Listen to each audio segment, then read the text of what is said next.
Hey there, your day's about to improve.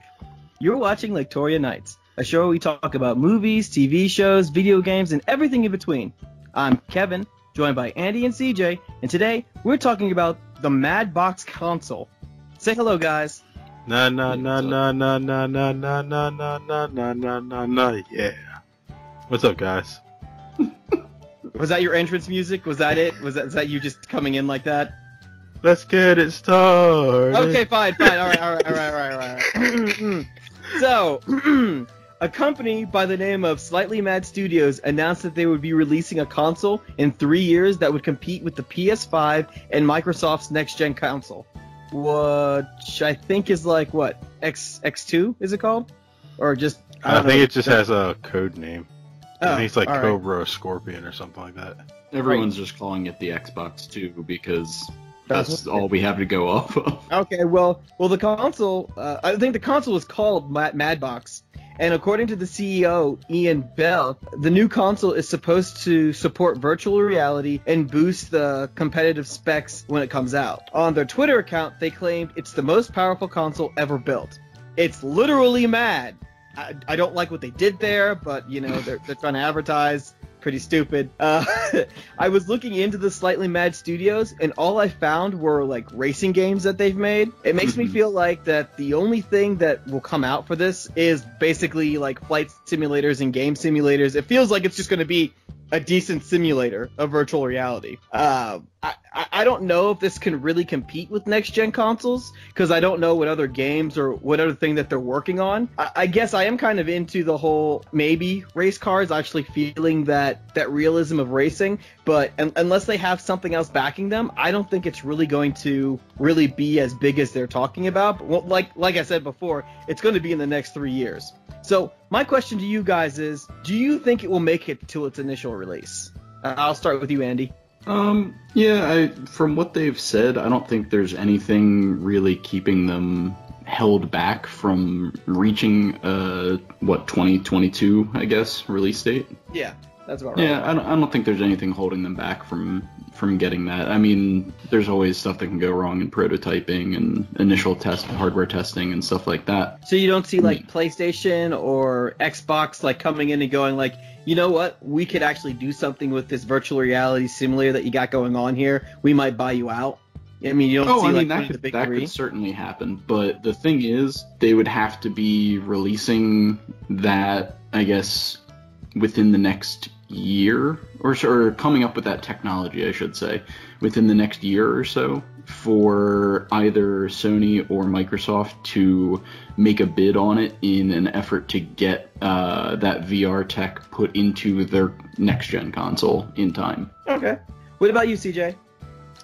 I think it'll come to market. I don't see it having a problem trying to reach its goals of its release date.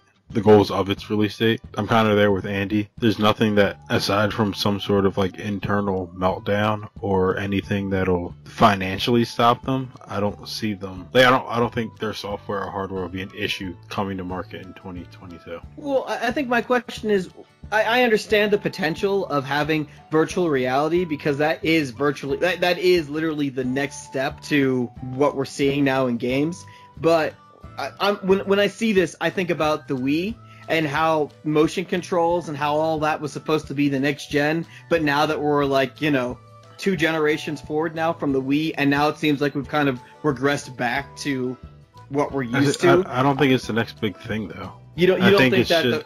I think it's, if you're going to call it the next big thing, I think we're more than 3 years away from it. I think when it comes to VR in general, it's a nice parlor trick, and it's already been done. Granted, I'm not going to say it's been done on the scale of which they're trying to do it at, but it's one of those novelty things that I feel like it's a nice addition, but I don't think building a console around it is the next big thing for 2022. I think that's something for maybe 2025, 2026, if you're being realistic about it. So you're saying like 5-6 years then? Yeah. I think I equate this, and it'll probably be more of a next question subject, as the next Dreamcast. To me, I feel like that I don't think it's going to make its initial release. I think someone's going to buy it out. I feel like just by looking at all the stuff that they've done. I haven't played any of their games, considering I'm not really that big into race car games in general. But if they're like really into the whole simulator thing and doing the virtual reality, or at least trying to step up what Oculus Rift did, I can see that, like you said, CJ, a parlor trick. I can see people kind of enjoying that a little bit, like those like the Switch party games where you're doing like the quick draw stuff, or quick party games or stuff. To me, I feel like one of the big three are going to come out of nowhere and be like, you know what, we can use that for one of our game things, so we're going to take that. Here's the thing. I don't see them buying it because they have no reason to. PlayStation already has the View, or their VR. Yeah, but it says. Yeah, but they say that they have competitive specs that are going to be the most powerful console ever. So they're basically saying, the PS5, the next gen Xbox. Yeah, but see, we're going to be. But here's the thing: the consumer doesn't really look at specs anymore. Not most people. Well, I understand the consumer doesn't look at specs, but it's mainly the publishers that are looking at that. So if they have a game where they're like, hey, this would be awesome, we're just not fast enough. But here's the thing about the publisher, though. Do you want to go with the new kid on the block or the proven Sony and Microsoft? I'm not saying abandon what you're doing. I'm saying that they just buy out that place and just take what they have and then just kind of put it in what they have and try to make their stuff better from what they have. I don't know. If I were them, I'd market this as, if I were them personally, I would market this as an attachment for PC and not try to bring it to market as a console. Because that's not a game that you're going to win or even really make a dent into. Just because Sony, Nintendo, and Microsoft are just too strong at this point and have too much of a foothold to where a new kid coming in, your first console is probably going to be a bust. And it's the same thing with Sega trying to make the comeback with Dreamcast. Well, before I go into my next question, which we're kind of leaking into right now, they actually have, I guess, I don't want to say made predictions, but they're planning on having their first year when they come out with their new console of not making a loss, the same that PlayStation and Xbox did when they first made their console. They're not planning for a loss their first year. They're actually saying, hey, we're going to come out with this console. Well, nobody plans for it. The fact is, it's probably going to happen. Well, it happens. Xbox planned for it. Xbox was like, yeah, we know we're going to take a loss this year. I think what Kevin's talking about is the console prices. Like, when the new consoles came out, all of the, like, Sony, Microsoft, Nintendo, all of those guys took a loss on their consoles just to sell them, and they made it up in game sales. And these guys are saying that, they're not intending to take a loss, which makes me wonder how much this console is going to cost. Well, yeah, $800. So let me get into the next question. Soldier Boy? Let me. Honestly, to be on par with the pricing, though, the PlayStation with PlayStation VR came out at like $700. Mm-hmm. So, I mean, if they're trying to compete with that and they're saying they're going to have specs that are comparable or better, I expect that console to probably cost around $800. Yeah, probably will. Which is going to be a very hard sell. So especially when you're new. Okay, yes. Next question. Moving on to the next question.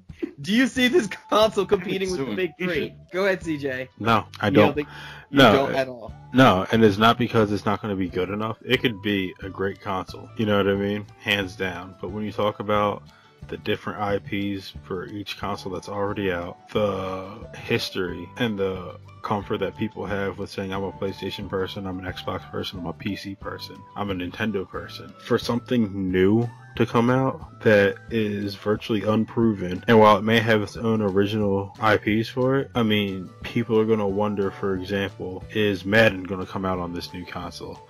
And if it does, am I going to be the only person to have this new console so I can't play with other people who are like my friends and stuff like that? So I think it coming out alongside a PlayStation 5 and Xbox, whatever they're going to call it, and I'm assuming Nintendo will still be on the Switch, and then the ever-evolving PC, I just don't think it's going to compete. It's really going to depend on the price tag and what games come with it. So then it is a possibility then, depending on who they get for their third-party games. I don't know. It's very hard for new markets to break in and say you're going to compete with the titans of the industry day one. That's why I don't think their first console is going to compete. I think their second console might. And that's assuming their first console survive. Because like I said, Dreamcast was just ahead of its time. It's not going to matter if the specs are better at the end of the day. Dreamcast just couldn't keep up with the games that PlayStation was getting, and then the arrival of Xbox and Nintendo 64 and all that. It just came in at a bad time. It had internet connection before anyone cared about the internet. You know what I mean?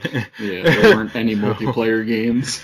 Like I said, it can be a great console. I'm not going to doubt that this console is going to be awesome. I doubt that from a consumer standpoint, you're not going to sell against a PlayStation or an Xbox, especially when buying now, when it comes to buying consoles, with the shrinkage of Best Buy and GameStop holding on by a thread. And it's not like, you're going to go to Walmart to buy your console when you're looking for something brand new, because you're going to want to talk to someone. How do you feel about this console? They want to have a display where they can play this console. I don't know. Like I said, it's better off as an attachment for PC or signing on with some other, like one of the big three, rather than coming out on its own, just being its own console. Okay. How about you, Andy?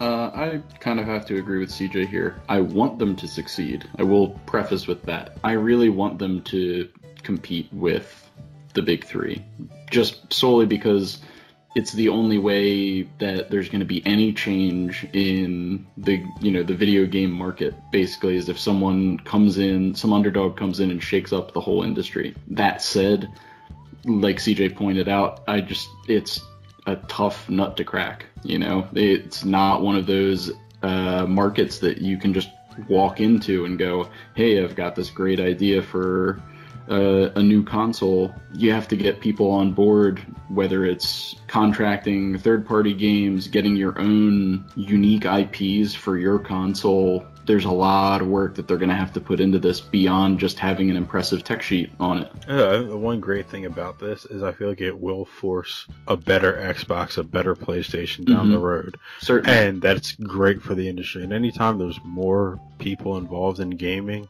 from the creating aspect, I think it's great for all of us. You know what I mean? Like, having another console is great for all of us. But when you're talking about competing, then you're going beyond the gaming community and you're going into marketing and, the consumer. And the fact is, you have more than a decade when it comes to Xbox and PlayStation, and you have a few decades when it comes to Nintendo. And there's such thing as brand loyalty. And brand loyalty, as you see now, when it comes to like people considering people who play PC, they call them the master race. Or, you have people who play Xbox and only Xbox and poo-poo PlayStation without ever touching we still one. have console wars to this day, Exactly. which is ridiculous. It really is. 2019, but it's a thing. It really is. Okay. All right. I'm gonna end the episode up here because we're starting to run out of time. So, are there any final words on the Madbox console, CJ? More power to you. I hope you really do something positive for the gaming industry. Andy? I'll just echo CJ's message. I agree. We're pulling for you. All right. Well then, yeah, I am kind of excited. I would love to have a role play where it's a virtual reality and I'm just going through some stuff, maybe like a pseudo Sword Art Online, not completely Sword Art Online, but like a pseudo thing where I'm just get like your helmet hacked and get your brain fried. No. Hey Kev, do you want us saying. to pitch in and buy you Elder Scrolls VR? No, I don't want. Well, maybe, I don't know. I'll think about it. I'm still kind of scared about that. Okay. Anyway. As always, I want to thank you for watching. Please like and subscribe, and if you're feeling up to it, leave a comment. This is CJ, Andy, and Kevin signing off. Play more video games and watch all the movies.